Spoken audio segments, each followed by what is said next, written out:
Fats play a big role in hormones and balancing hormones.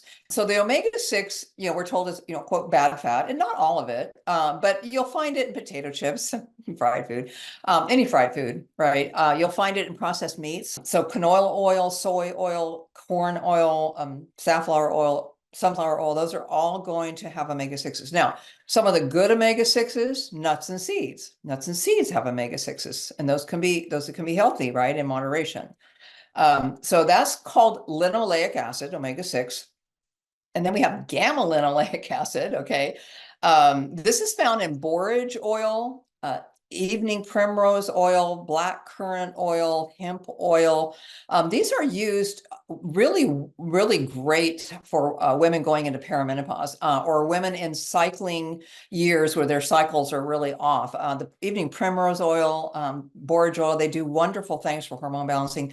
They help with inflammation in the body, a lot of eczema, psoriasis, things like that. They can be very helpful for that. Anything to do with respiratory issues, especially asthma, and of course, preventing of atherosclerosis, which is hardening of the arteries, which we just talked about, can get very hard with those bad fats, has shown to be lower your risk for cancer. And that, again, comes back to more oxygen on the cell site